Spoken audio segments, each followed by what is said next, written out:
All right, so I first, I had followed him on social media for a while, but I first met him at the very first Raider Project Transition Seminar that we did in Wilmington. And I had from afar kind of seen this big bear of a man and watched the things that he was doing. And when I found out that he and Nick were friends and that he was coming to the transition seminar, I was very, very excited about it. And he got there, and he came up on stage, and this is a guy that most people, if they saw him coming towards them in a dark alley, would probably cross to the other side of the street and keep going, right? But he got up there, and the message that he had about his own personal transition, about family, about growth, is absolutely phenomenal. And I love the fact that I can now call him friend, and I really like the fact that he's here to be our final speaker to close out VetXpo. Vince Vargas, star of The Mayans. He has done so many things I can't even begin to list them. So I'm just going to say, Vince, come on up.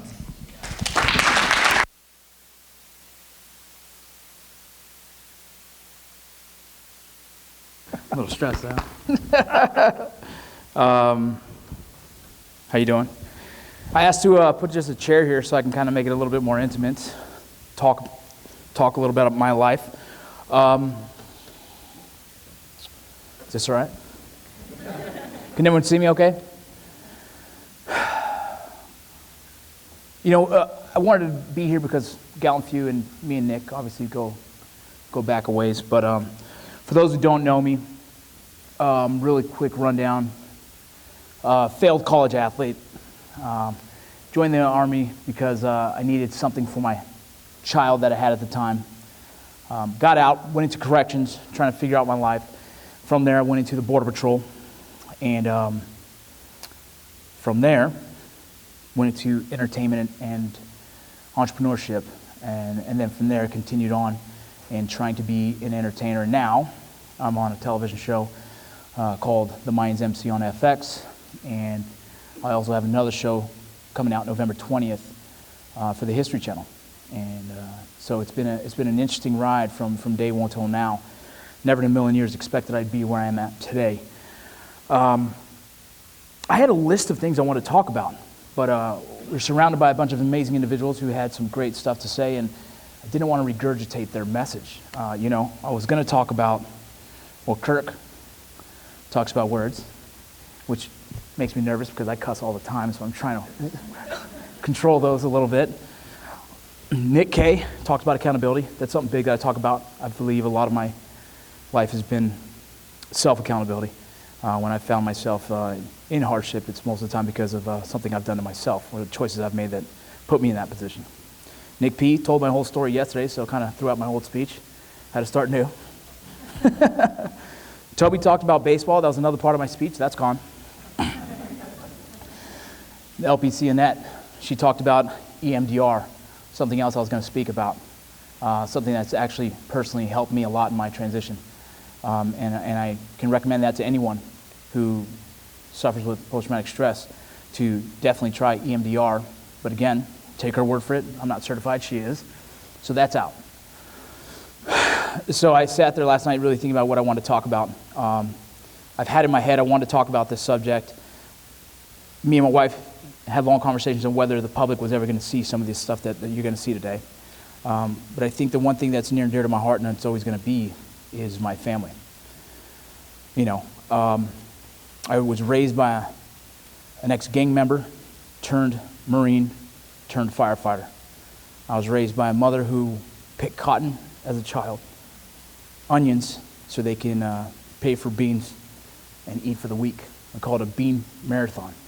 They cook a big pot of beans on Monday, and then the next day it's bean and cheese burritos. The next day it's refried beans on tostadas.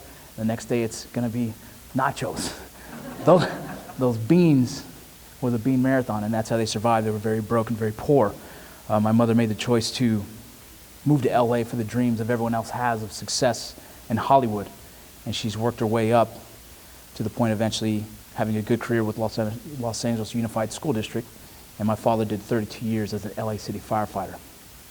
And so obviously raised by an incredible incredible people and who raised me, and believing in family is the most important thing. And as much as I believed it throughout my life, I wasn't making the choices that was beneficial to my kids. And so, without further ado, I want you guys to see this first video, and then I'll get into the rest of my speech. If you don't mind.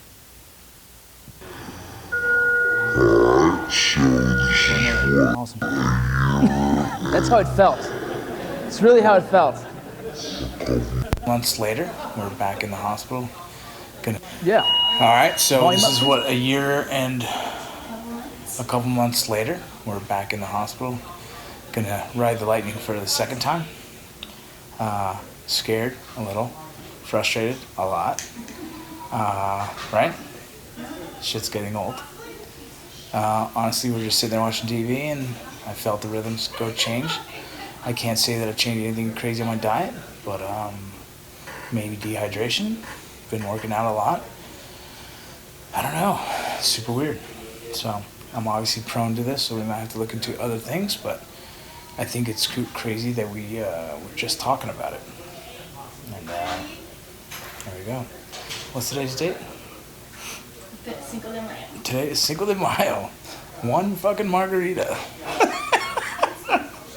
See you guys when we're done here. Take care.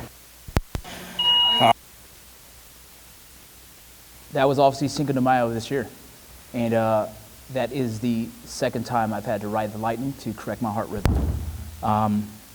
And I'll get more into that story. But first I want to explain is that I got out of the military and believing that my identity was an Army Ranger. And this is where a lot of people have spoke on it. I didn't want to touch on it too much because we've heard this, but I'll give you my version of it. You know, my whole life I was a baseball player. I learned, in my opinion, that's where I learned a lot of my resiliency, you know, playing this game of negativity all these years and continuing to strive to try and be a professional athlete with that. I failed miserably in that. I failed in school, and I failed in the sport. I was backed into a corner, and so I joined the military. My belief system was I wanted to be the father that my father was for me, and I didn't have any other skill sets that I could imagine that were beneficial to the world outside of throwing a fastball and can hit a fastball. So when I joined the military, I had all the intention in the world to die in combat, and I was completely content with that idea. My daughter would receive the SGLI, and I would go on to be, in her head, a hero. And that's probably the statement in my head that sticks with me still to this day, that I wanted that because I didn't know that if I could do anything else to make her proud. So I went on to do the Army Ranger thing.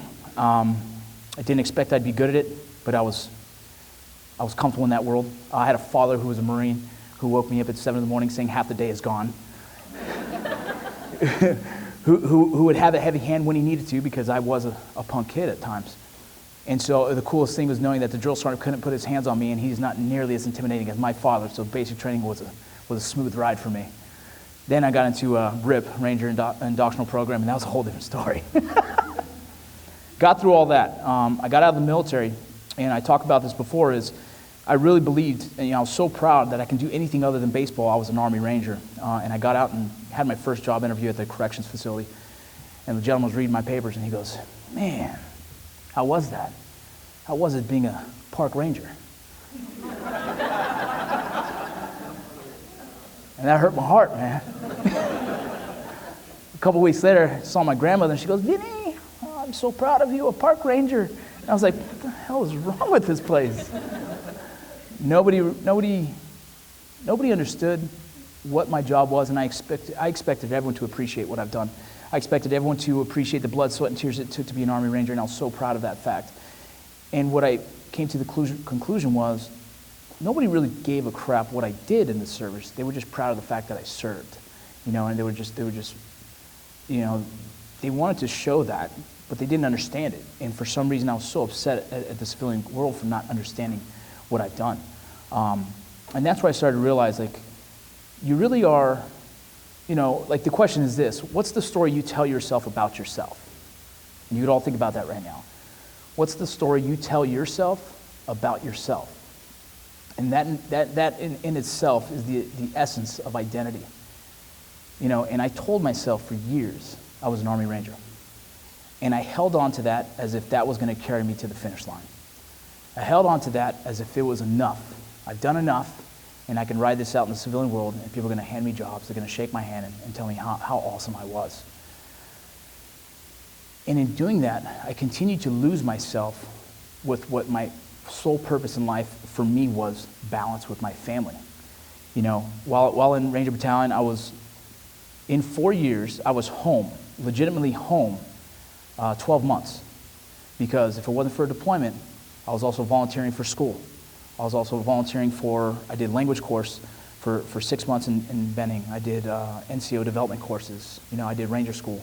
You know, I kept volunteering for the mission because I really believed I was ready to die in war. I wanted to be the hero for my kids. I didn't know I was worth anything else. And so with that on my mind, I kept volunteering for the mission. And in doing that, in the service to the country that I was so proud of, and I felt honored by it, and I felt my kids would one day see me cross the stage and receive an award, and they'd be so proud of their father. This whole time, they never knew who their father was. And so going back to the essence of what I believe in, I was never making the choices for them. I was making the choices for myself. It was easier for me to pay the bills and do the mission. It was easier for me to volunteer and go hang out with the boys and drink the beers, but knowing I'm still paying those bills. You know, it was easy for me to be that father that was doing what I was taught was okay, but knowing in my heart, I wanted to be more relevant to my kids. You know, my kids, you know, one of the quotes one of my daughters said when I first got custody of them was, "Dad, you're actually a really funny guy." And I was like, well, fuck yeah, yeah, I'm funny. Like, how do you not know this by now? Like, you're 10 years old. Like, well, it's because I've always made the choice to say yes to the mission and no to family. You know, and so I realized that after my first divorce, there was a lot of issues in that marriage, but the one thing that I could have been better at, and the one thing I needed to be better at in my next relationship was be more relevant, be there. So I went to my second divorce. We're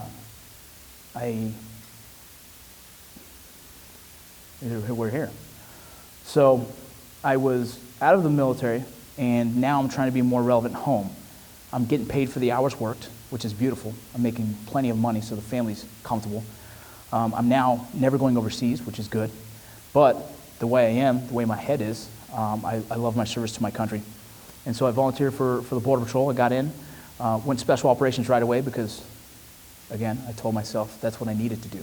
I told myself this is what I'm made for. God made me athletic enough and physical enough and the determination not to quit, that this has to be what I'm here for. And so here I am. This is in 2015. We are sent to New York because two escaped convicts, Matz and Sweat, have escaped to prison, and my team is the team that's going to go chase these guys down. These two individuals. One was in for murder, and another was in for probably murder. They both suck. And so I said yes. Yes to the mission, of course. This is what I'm made for. This is what I've been training for all these years. I'm going to be able to do my job and protect our country and serve our country right. You know, and hopefully in doing so I can get a CONUS kill. To be honest. And so, Sergeant Major, you're going to be pretty upset about this. I snagged myself a selfie on that plane. Let me go back to, that's me in the top left corner, or the top left corner, yes. And this is me taking a selfie. Right before the mission. So we're out there in New York, and we took about 7 days looking. By the time they called us in, a lot of the things of what we did, we tracked sign, we tracked footprints, and by the time we got there, it was pretty messed up from all the other agencies not knowing what they were doing or attempting to do their best, but messing up the area. So we were out there searching. We're searching. This was an air assault mission we did on top of a school that abandoned, that they were just at, and we just missed them. We went in there, and there was some food already there and where they laid up for the night. The next mission we did was a boat off to a little island, and we missed them there again. And so this is days just chasing behind them, a couple days behind. And it's coming up to the date of June 26th. June 25th was the day I knew I had to go home, because my daughter's birthday was July 8th. And we set up a birthday July 27th because that was the only available time I could have my parents in town. And that was pretty important to us, like, you know what, we're going to do your birthday earlier, and then the summer, they go off to their mother. And so I had to make the decision, like, all right, we'll just do the birthday June 27th. Little did I know that this mission was going to pop up in between that. And so now here we are, June 25th, and I'm like, oh my goodness, if I stay here any longer, I'm going to miss my daughter's birthday. This one thing that's been in my head is be there more. I've missed birthdays, I've missed recitals, I've missed everything you can think of. And sometimes it seems like it's not a big deal. My daughter is barely learning that I'm a funny man, and it's a big deal now, you know? And so I told my supervisor, I said, listen, sir, you know, I've missed a lot of my kids' lives, and I have a birthday party that I've put a lot of money into, and it's a Hawaiian luau party, and I already got my skirt and stuff, so I got to go. And the supervisor was pretty awesome. He let me go. At the same time, working with a counselor that I worked with, I was part of a response unit, so anything traumatic that happens in the Border Patrol, especially special operations, they would call me first, and I'd be the guy to kind of talk them down, and then we'd set up any interventions we needed. So my team leader was a ex-second bat guy, Ranger, hardcore, solid dude. He was part of some big missions in Ranger Battalion history, and he was my team leader. And I told him, I said, sorry, big guy, but your medic has got to go. I have to head home. My family's more important right now. And he goes, dude, I get it. It's all good. I believed it was going to be a dry hole. I didn't think we were actually going to catch these guys. The next day, I get a call from my buddy, Chris Voss, and he says, hey, I took the shot, man, and I wish you were here. And that killed me. I was the medic for a tactical team, and they depended on me as the medic to be there for them. And I chose the family first. And I was so torn because I've chose the mission for so many years. Those men I loved. I loved them as much as I loved my own kids. And for me to choose my kids over them, I knew that mission had to stop for me.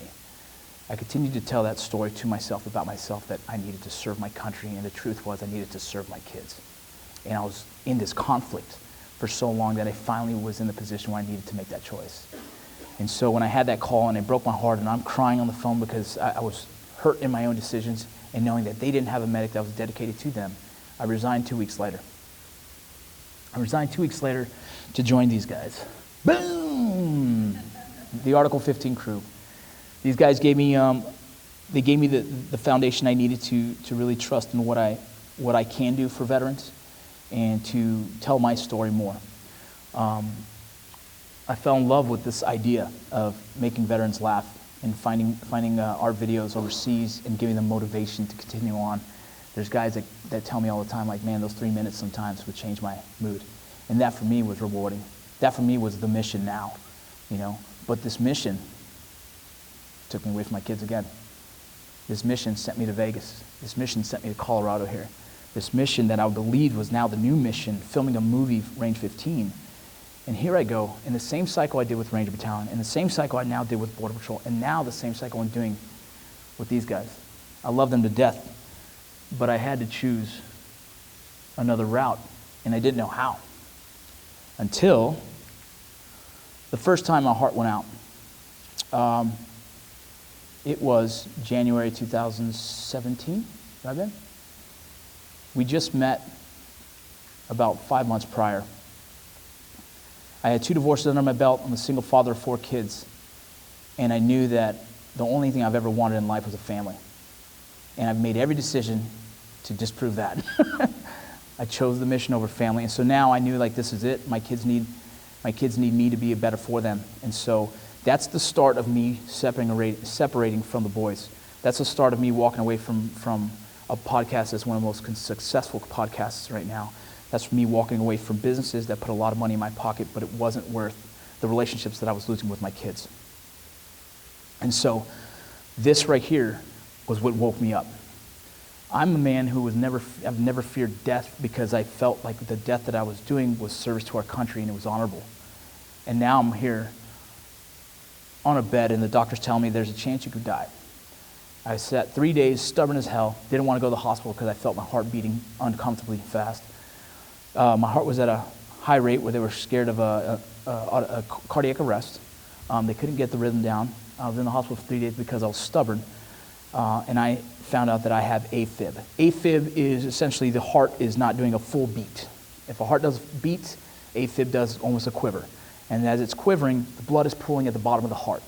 And if this blood is pooling, can turn into, it could coagulate and potentially cause a stroke.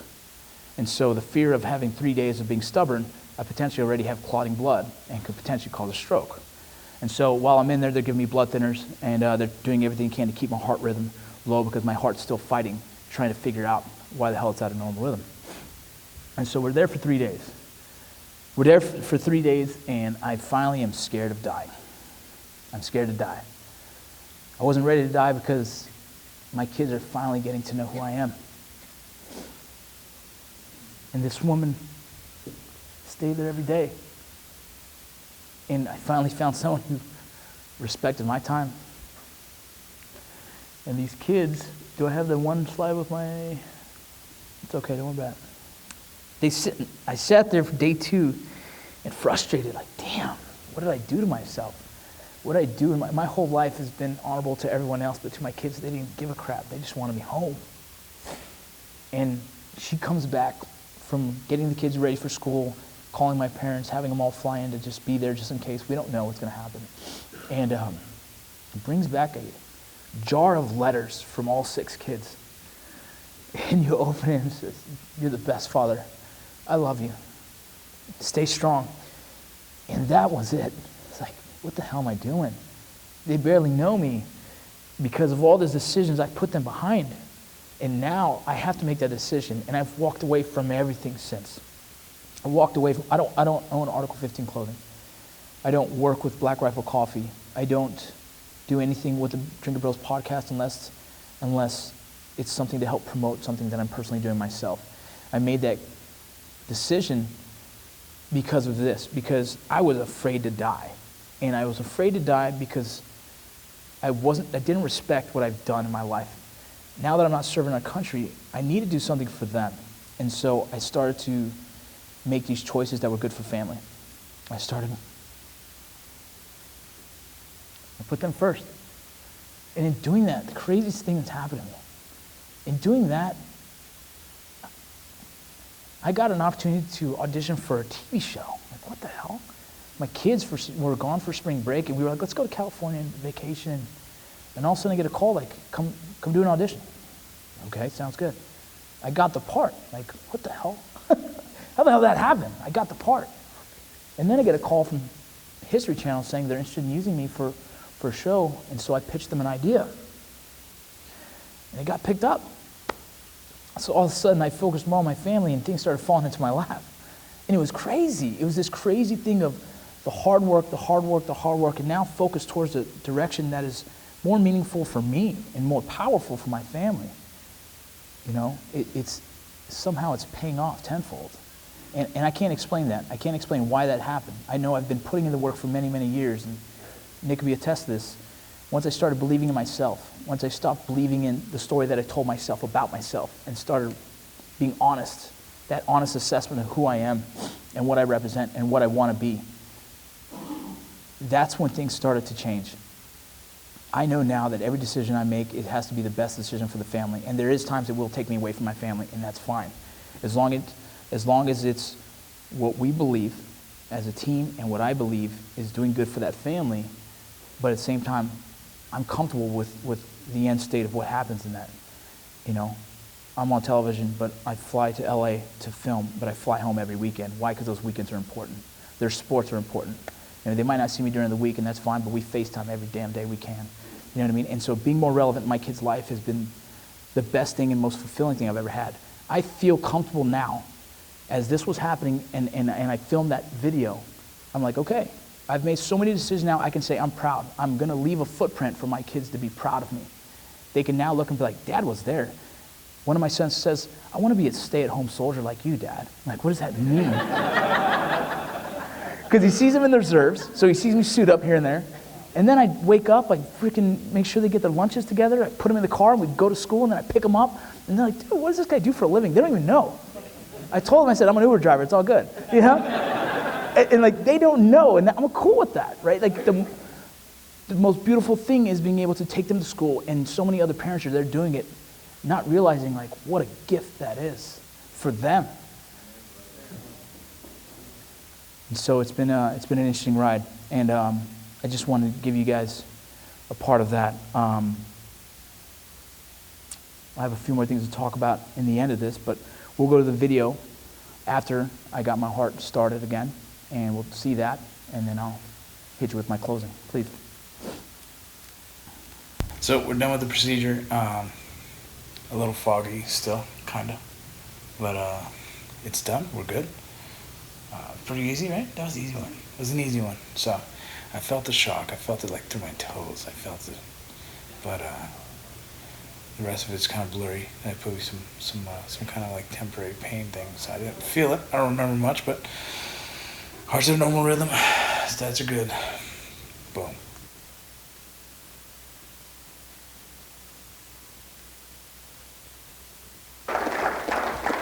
It's an interesting feeling being 37 years old and having to get your heart restarted, right? Like, didn't that sound crazy? They lay you down. The guy pulled off the pad. I said, "Kelly Clarkson," because it ripped the hair. He looked at me like I was crazy, and I'm like, I don't know, man. I'm just going to laugh about it because you got to find humor in everything you do, and that's part of my life. And so they shocked me. They shocked me, man. And they give me the pain, man. He goes, all right, you're going to start falling asleep. So I said, no, I'm going to fight it. Just because, whatever, I don't know. I'm going to fight it. So I started fighting it as long as I could. And he's like, man, he's actually holding on pretty good. Yeah, and I'm talking and trying to keep myself awake. And then he goes, I hear him say, he's out. And she goes, oh, he goes, I'm about to start. You ready? She said, yes. She turned her head. Boom. All I remember is coming off the bed, landing, and screaming at the top of my lungs, holy shit. I felt the electricity come out of my toes. And it's hard to explain. Like, I felt it come out of my toes, and I was like, whoa. But then I'm still highly drugged, and I'm telling the guy, like, dude, I love you, bro. That was dope. And I told him, I said, man, I could do this once a year. I'm good with that. And she's telling me to shut up and everything else, man. So this is what's changed my vision. This is what's changed my direction. I put my life out there on social media. If you guys don't follow me, eventually you might, and when you do, you'll see how transparent I am about my life, about the mistakes I've made. My goal now is to be able to provide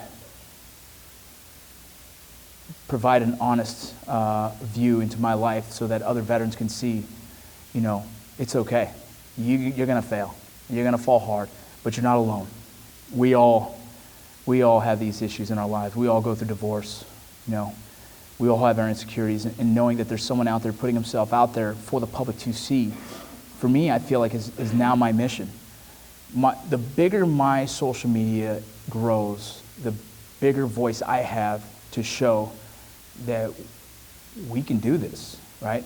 There's life after military, you know, and to understand one thing, I am the most normal dude you're ever going to meet. I have my size 34 pants in my closet that I one day want to fit into, right? You know what I mean? I wake up every morning, look in the mirror, and I'm like, dang, I'm getting chunky, right? I've got my insecurities, man. You know, I have my faults. You know, I didn't learn to read until like I was 23 years old in the Ranger Battalion because I'm dyslexic and I didn't know that. You know, I didn't realize that until later. I just thought I couldn't read. I was like, well, I'm not very smart, so we'll go infantry. I proved them wrong, didn't I? But that's the thing, man. I want everyone to see that, you know, as normal as I am, there's definitely the hard work you put into, you can find success. I've made a lot of mistakes, but I started focusing on the direction of what I wanted, and I started making the right decisions for that direction. And if you wanted to be an actor, if you wanted to be, if you want to be a doctor, it's never impossible. For some reason, we've put up these blockers in our heads to believe that we can't do things or it's out of our reach. No one in a million years would have ever said to me in high school, like, you're going to be an actor. It's like, yeah, I can't even tell myself I would have said that 2 years ago. But the opportunity presented itself, and I went hard for it, and I went to school. And by chance, I was in theater in college because I couldn't pass any other classes, so that helped. But, My biggest gripe I see is social media is the fact that all of us are guilty of this, is pushing the negative jargon, right? The negative conversation. There's so much negativity out there for the rest of the world to see about veterans and our struggle, and we know there is. There's struggle, there is. But there's also success. Look at the speakers in this room. Look at some of the guys that spoke, man. $1 million businesses, been speaking in public for 20 years. These guys are owning multiple different businesses. Why aren't these guys getting the exposure? Why is the negative attention being pushed? And I would love to challenge you guys to do that. I'd love to challenge you guys to promote the guys who are putting out the good word, promote the positivity, and stop sharing the negative crap, right? You can be a political ranter all you want, and that's fine, and that's your space. But it doesn't help the conversation, right? And my goal is, if you follow my social media, you will not see anything negative. You'll see hardship, you'll see life, you'll see the things that I go through, but you won't see me put anyone down. You won't see me promote negativity. You won't see me push a political agenda left or right. I'm going to continue to push positivity, man, and hoping that spills over into other people's hearts and they continue to do the same. Change the conversation, that's how you do it. Thank you.